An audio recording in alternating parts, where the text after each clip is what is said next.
Ian Garry has one advantage in his fight against Shavkat Rakhmonov that I think the entire MMA community is absolutely overlooking. And it could be this one thing that leads Ian Garry to take down the scariest guy in the welterweight division. Now, this is not a foregone conclusion. The betting people have it 3-1 in favor of Shavkat Rakhmonov. But I think they are making a mistake. I think this is a lot closer than people think, and I think that Ian Garry could pull off an upset. And I'm going to tell you exactly how in this video, but before I do, if you wouldn't mind, hit the like button, hit the subscribe button. Helps with the YouTube algorithm and helps grow the channel. So if we look back, the last time that Shavkat Rakhmonov fought was just over a year ago. December 16th, 2023. So like 1 year, basically 1 year. 365 days in a year? This is 355 days since his last trip to the octagon, right? Since then, he had surgery, he had to take some time off, whatever the case may be. And in that span of time, Ian Garry has fought, 3 times? Twice. He was in camp for 3 fights, but he only ended up fighting twice.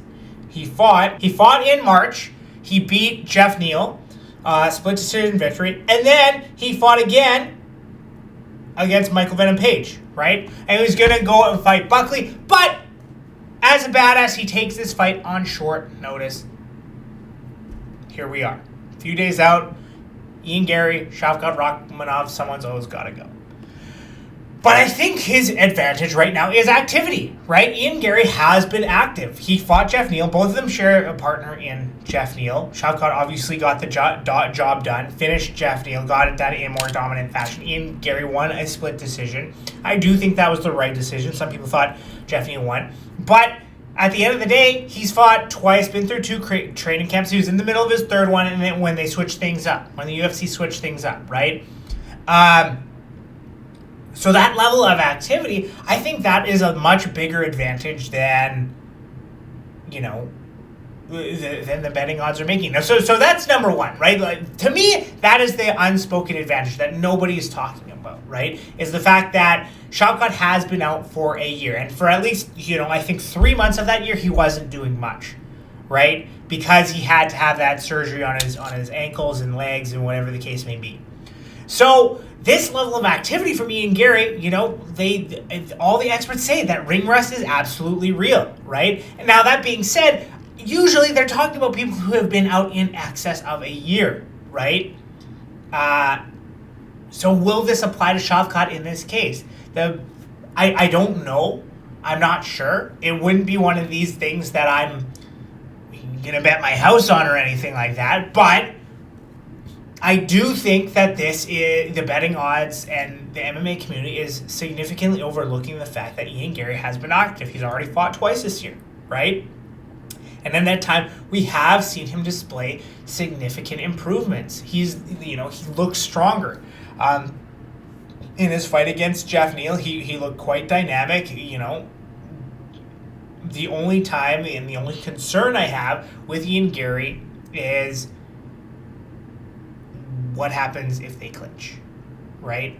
If Shavkat clinches with him, I think he's gonna have a real problem. Right? And his jiu-jitsu looked pretty good against Venom Page, but it's like, okay, you're dealing with a guy who looks like a fish out of water when he touches the ground in Venom Page compared to a guy who, I think, out of his 18 wins, 10 of them are by submission, right? So that is huge. Now, another thing and another advantage I think Ian Garry has is speed, right? So I was looking at some stats. Don't quote me on this. They're not exactly sure, but I think he can throw out about 1.5 times the volume that Shavkat has. I think his significant strikes landed per minute or something like that is 2-1, something like that. And I think Ian Garry has a really good chance of being able to, if he keeps the fight on the feet, kind of stick, move, at least beat him to the punch a little bit, right? But this is a big if, right? This is a big if. So if Ian Garry can, A, keep the fight standing for 25 minutes, and B, stay away from being clipped with anything powerful, I think he's got a really, really good chance at winning, right? Speed's on his side. I think he can definitely, you don't really know, right? But definitely, I think he can do better on the cardio side of things. And like I said, he has been in there more this year, right? And they say ring rust is real. Now, that being said, Shavkat's basically got an answer to every single one of those things, right? No, you can't move if you can't stand, right? You can't move if you're trapped against the cage. You can't move if your back is on the floor, right? You can't stick and move, I mean. So if Shavkat can get a takedown, now what, right? What are you going to do?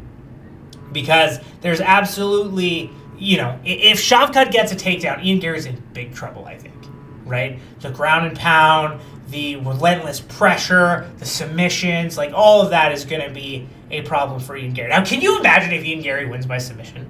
Like, I don't foresee that happening. I don't know what the odds on that are, but if he won by submission, like, how insane would that be? That would be absolutely crazy.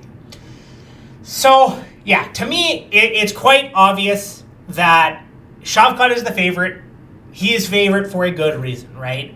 He's got power, he's got grappling, he's got submissions, right? Those are three paths for him to victory. If it goes to, if there is a finish, the likelihood of it being Shavkat getting the finish is extremely high.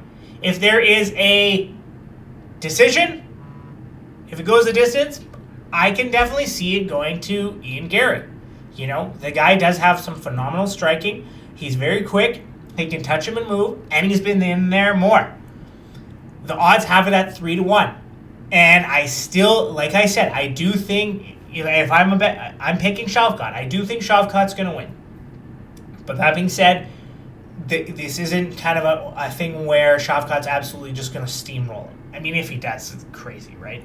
But I think it's going to be more like Ian Garry, he's going to be able to defend submissions because he's been practicing his grappling enough. I think he's going to be able to, stick and move when the fight is on the feet. Will he be able to get back to his feet? I think so, right?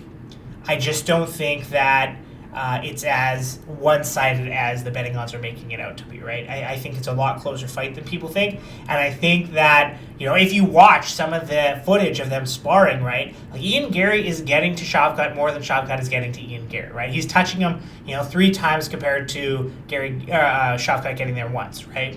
But once might be all it takes because Shavkat does have KO power.